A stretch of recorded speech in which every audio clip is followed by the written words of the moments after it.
Participation in cities is today, I think, the most important goal in terms of increasing the possibilities of the citizens to take the destiny of the city in their own hands. But at the same time is also, and it has been in the last years, with all the occupations, the digital communication, and the new forms of exercising a collective process of decision-making, a new arena where experiments on democracy are going on. This is very important today because democracy, the form, the Republican democracy that was invented in the 18th century and then implemented, starting in Europe, all over the places as the model of providing a public sphere and a public realm, nowadays is absolutely in crisis. In crisis because its absolute inability to maintain public what is public, and I'm talking about the privatization of public realm, but I'm talking also about the taking over of the state and state apparatus by capital and by economic segments.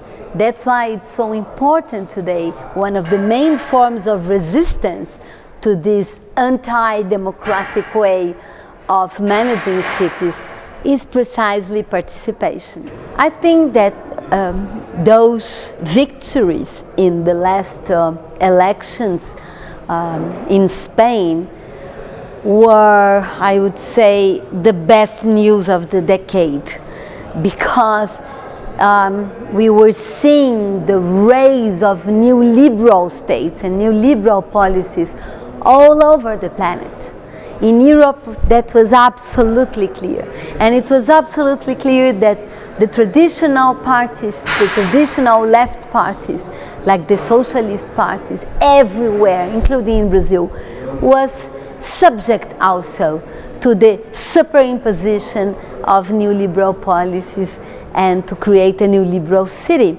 So to see new forms of coalition emerging from the resistant movements that were in the ground, because those new governments that they are arising from social movements, they are arising from the ground, and they are arising exactly from these movements that were at different scales resisting for new liberal policy. In the case of Ada Colau, which I follow it very, very close, when I was the UN rapporteur on adequate housing for the Human Rights Council and following the financial and the mortgage crisis, I saw the birth of Plataforma de los Afectados por las Hipotecas, el PA, and I had the privilege to be there and work with the PA in order to make visible this struggle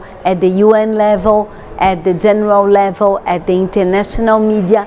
And it was really, really a pleasure to see that from that movement they were able to take over the city administration of Barcelona, which in those days, in the 90s, was a kind of a model of the new liberal policy that was implemented everywhere. So, yeah, it's not only a local issue.